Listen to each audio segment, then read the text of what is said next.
The modern Democratic Party isn't run by its volunteers, its voters, or even its candidates. It's run by a professional class of consultants, contractors without skin in the game who exist to sell the illusion of strategy while cashing in on failure. These aren't public servants. They're careerists who measure success not in legislation passed or lives improved, but in ad buys placed, access maintained, and contracts renewed. And what they've built, this closed loop of self-preservation, isn't just inefficient. It's fundamentally incompatible with the needs of a society on the brink. They claim to be experts in messaging, data, and turnout, but what they really master is keeping their jobs regardless of outcome. Win or lose, they get paid. They pitch the same tired scripts, the same tired polls, the same triangulation that's been bleeding energy from the Democratic base since the Clinton years. Their version of politics is managerial, not moral, procedural, not principled. They speak in shallow metrics and consultant speak because that's all they believe in. Performance over principle, spectacle over substance. This isn't accidental. The consulting class rose to dominance during the neoliberal consolidation of the 1990s, when both parties internalized the logic of markets over meaning. Democrats didn't just move to the center. They outsourced their soul, and they did it to appeal to donors, not to voters.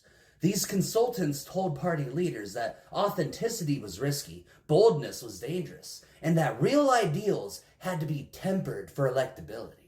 But what they were really doing was manufacturing consent for incrementalism. They taught an entire generation of Democrats how not to fight. And the rot spread. Campaigns stopped being expressions of political vision and became products to be packaged.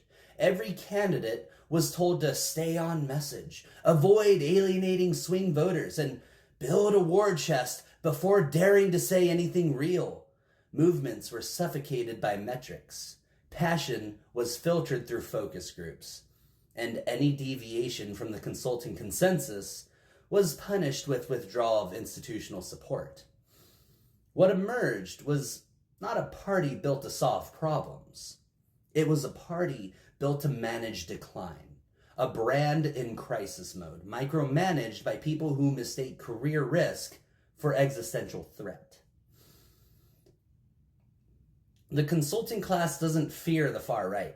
They fear irrelevance.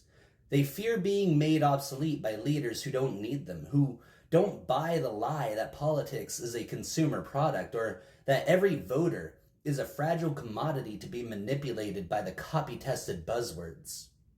What they fear most is sincerity backed by clarity. Not just populism, but principled populism. A politics that can actually tell the truth and still win. That's the threat. That's what exposes their grift. And make no mistake, this is a grift. If failure costs them anything, they'd be gone by now. But because they've built a system where loyalty to the process matters more than results, they just keep getting promoted. They lose winnable races. They demoralize the base. They ignore working class pain. And then they write memos blaming the left or alienating the center. It's a cycle of exoneration designed to preserve their seat at the table while the rest of the country drowns. They are not victims of polarization. They are its accomplices. By reducing politics to technocracy, they've stripped it of its moral dimension. They've turned electoral strategy into a numbers game, divorced from the material conditions that actually shape people's lives. That's how you get a party that talks endlessly about bipartisanship while ignoring the collapse of trust in institutions. That's how you get a party that can't defend abortion rights or climate action with urgency, because the people writing the scripts aren't driven by conviction. They're driven by career calculus. And that's why I reject consultants, not just tactically, but structurally, because their worldview is a prison. It assumes that ordinary people are too dumb, too scared, or too apathetic to fight for something real. It assumes that mass politics is dead, and all we can do is manipulate niche demographics like a marketing firm. It assumes defeat is built in, and the best we can do is lose slowly. But those assumptions are wrong. They're cowardly, and they've hollowed out the Democratic Party until it no longer knows what it stands for. The world we're entering demands clarity. It demands urgency. It demands a politics rooted not in what consultants think people want to hear, but in what the future requires us to say. The future is crashing down on us right now in the form of climate breakdown, economic precarity, rising authoritarianism, and institutional rot. This is not a time for poll-tested messaging. It is a time for philosophical seriousness, and the consulting class is structurally incapable of delivering it. They had their chance. They managed the brand. They negotiated with fascism. They told us to moderate while the right radicalized. And now, here we are, at the brink of civilizational failure, not because our ideas were too bold, but because their vision was too small.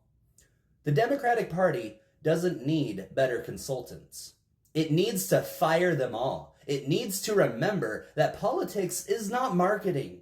It is meaning. It is struggle. It is direction. And if it cannot provide those things, it will lose everything. Not because it was outmaneuvered, but because it outsourced its own soul.